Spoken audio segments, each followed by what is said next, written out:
Well, the year is almost over. Have you accomplished the English goals that you set at the beginning of the year? Don't worry, if you haven't, today I'm going to help you understand a fast, real-life English conversation so that you can speak better English. Hi, I'm Vanessa from SpeakEnglishWithVanessa.com, and like always, I have created a free PDF worksheet for you, but this one is a little bit different. In this free PDF worksheet, you will get the full transcript of the real-life conversation you're about to see, plus all of the vocabulary and sample sentences, plus a quiz, plus Vanessa's challenge question so that you never forget what you've learned. You can click on the link in the description to download this free PDF worksheet today. It is my gift to you. Well, you are in for a treat. You're about to meet Jenny. Jenny is a lovely American woman who went to the country of Hungary to learn more about her grandmother's Hungarian heritage. But something happened while she was there. Have you ever watched those cheesy romantic movies where the man and woman are walking along on the sidewalk and then boom, they bump into each other, look into each other's eyes, and it's love at first sight? Well, this really happened to Jenny while she was traveling abroad. In this conversation, you'll hear fast English, you'll hear long sentences, you'll hear incomplete sentences. This is real life conversational English. Some parts will be difficult to understand, some parts will be easy to understand. This is a good test, and I've added full subtitles so that you can follow along during the conversation. If you enjoyed today's lesson, I want to let you know that this is a sample of my course, The Fearless Fluency Club.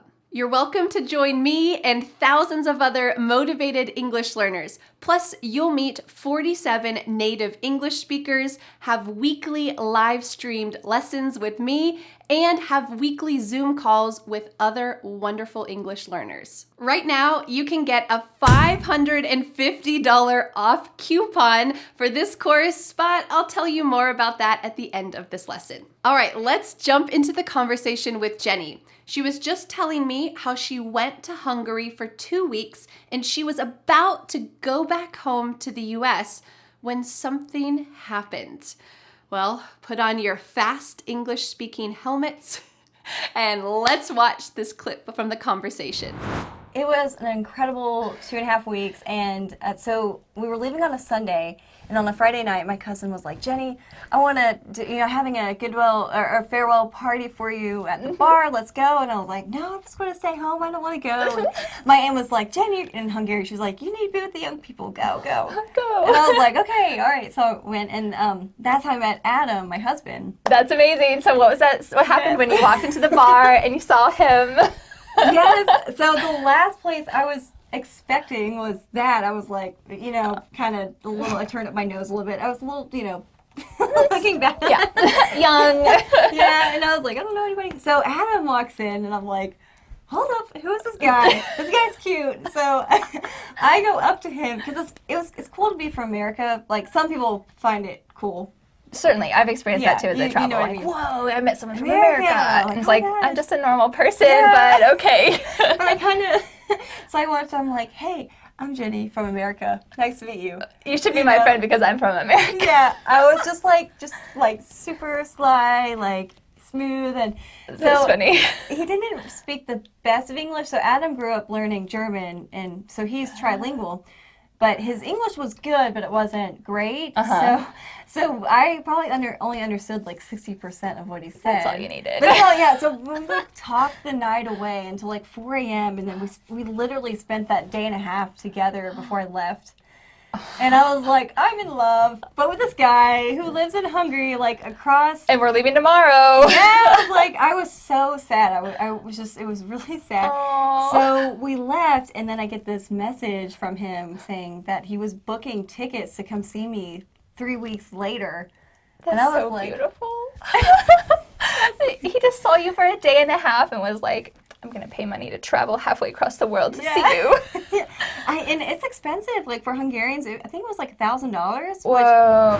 All right, how'd you do? Well, you just heard the beginning of Jenny's incredible cross-cultural love story with her Hungarian husband. There's so much more that happens in this conversation, and if you want to find out, well, you have to join the Fearless Fluency Club. In that conversation, we highlighted 3 key vocabulary phrases that I want you to be able to use yourself. So let's jump into the vocabulary lesson where my husband Dan and I will explain those 3 phrases. Now, usually in the Fearless Fluency Club, we learn about 15 to 17 phrases per conversation, but this is just a sample. So let's dive into those 3 key phrases so that you can use them yourself.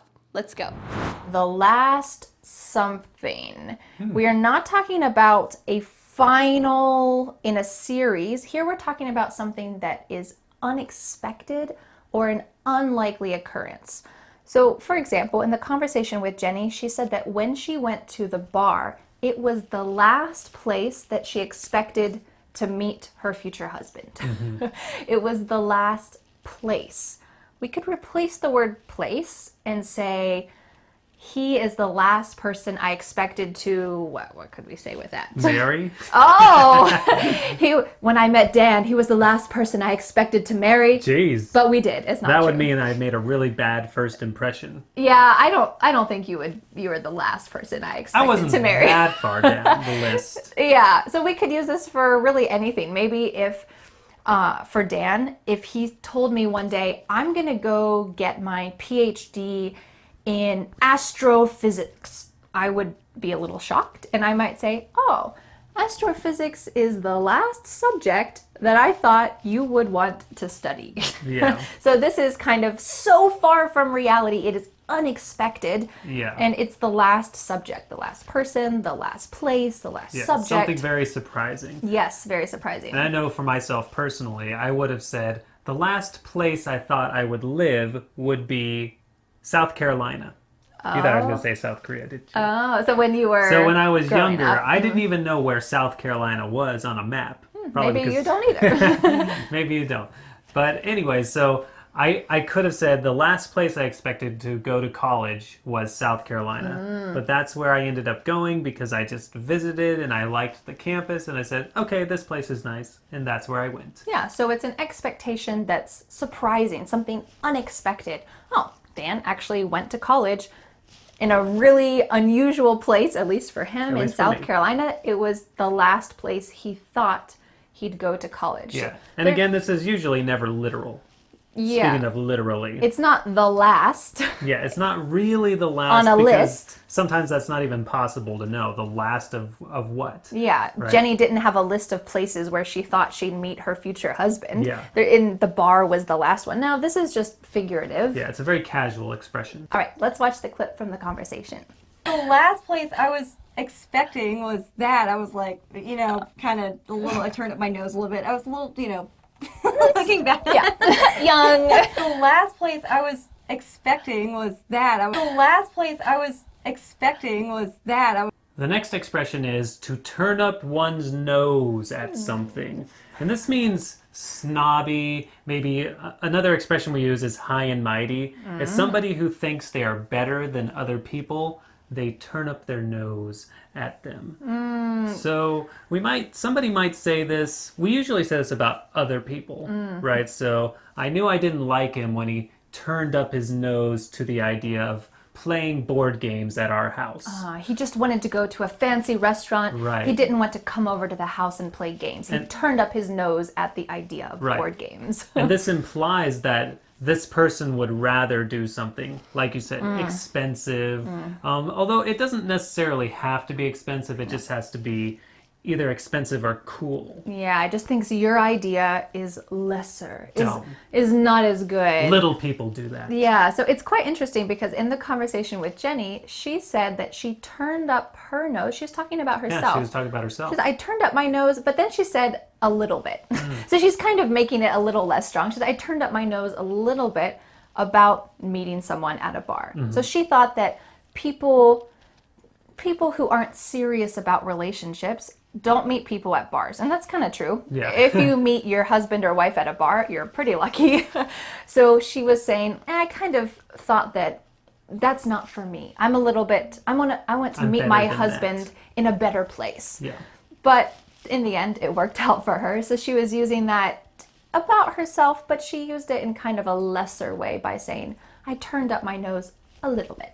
Yeah. A little bit at that. Yeah, and I would say that's interesting she said that. I think it's a little unusual to use it from a first-person perspective, to say that I turned up my nose at something. Yeah, usually we talk about that with someone else. Like, oh, I knew that our friendship wouldn't last because she just turned up her nose at every idea that I had. I just wanted to go for a walk in the park or drink some tea at a coffee shop, and she thought that all my ideas weren't good enough. She just turned up her nose at all my ideas. Yeah, in that case, it's kind of negative. You might be complaining about someone you met. They turn up their nose. Oh, I'm better than that. All right, let's watch the clip so that you can see how Jenny used this. The last place I was expecting was that. I was like, you know, kind of a little, I turned up my nose a little bit. I was a little, you know, looking back. Yeah, young. I turned up my nose a little bit. I was a little, you know, I turned up my nose a little bit. I was a little, you know. The next expression is to talk the night away. And that means simply that you're talking all night, and usually you forgot about time because you're lost in conversation. Yeah, it we usually talked the night implies away. a good conversation. Yeah, you could also use this to say we danced the night away. Maybe you were at a friend's wedding and you and your husband just danced the night away at the wedding. In the US, we always dance at weddings, or usually. So maybe you had such a good time that you're just dancing the night away, and then you realize, oh, it's 2 a.m. So you were just kind of lost in that moment. Has there ever been a time when you talked the night away? Yes, for sure. With you. Yeah, all the time. Many a time, especially when we were dating and we were long distance for a while. So we would often call each other and we would talk the night away on the phone. So yeah, we would spend a very long time and not look at the time at all. You would get lost is something you might say. Get lost in conversation. Yeah, we were lost in conversation. We talked the night away because we were having a good conversation together. So you just kind of forget about time. And that's the way that Jenny talked about it with her future husband, that when they first met each other, they talked the night away. They had such a good bond and such a good connection that they just lost track of time. They talked the night away. Yeah. So I want to know for you, have you ever talked the night away with anyone? Yeah. Just And it can lost? be a group as well. It doesn't have to just be two people. Yeah. We all talked the night away. Yeah, we talked the night away and then our families went home. It's a great way to use it. All right, let's watch the clips so you can see how it was used. So we like talked the night away until like 4 a.m. and then we literally spent that day and a half together before I left. And I was like, I'm in love. But we like talked the night away until like 4 a.m. We like talked the night away until like 4 a.m. So, have you ever talked the night away with someone? I know that I have, but it's been a long time. Now that I'm a parent, I get tired fast. Too tired, too fast. Well, if you enjoyed today's real-life English lesson, I would like to invite you to join me and thousands of other motivated English learners in the Fearless Fluency Club. You will get access to over 235 English lessons. This is over 5 years of lessons. It's huge. Also, 180 quizzes, weekly live stream lessons with me, and weekly Zoom calls with other lovely members of the course. Plus, as a bonus, you'll receive daily mini lessons via email so that you can stay motivated and continue to improve your English skills. And if you join the Fearless Fluency Club this week for a limited time, you can get a $550 off discount. Yes, that's right. Plus, I have something else that I've never offered before. Usually, I have a 30-day money-back guarantee for all of my courses. But right now, we're offering a 90-day, that's 3-month, money-back guarantee, no questions asked. That means you simply send me an email within 3 months of your purchase, and just like that, I will refund your money. But I'm so confident that you will love the Fearless Fluency Club, you will speak real English, and you will finally achieve your goals. My student Ildiko said, "What I like the most is that you teach us real English." And that's my goal. If you've been studying English with me here on YouTube for a while, you know that my goal is to help you with real English. Not classroom English, not textbook English, real life English, just like you learned today. You can click on the link in the description to get your limited time $550 off discount to join me in the Fearless Fluency Club. Well, thank you so much for learning English with me, and I'll see you again next Friday for a new lesson here on my YouTube channel. Bye!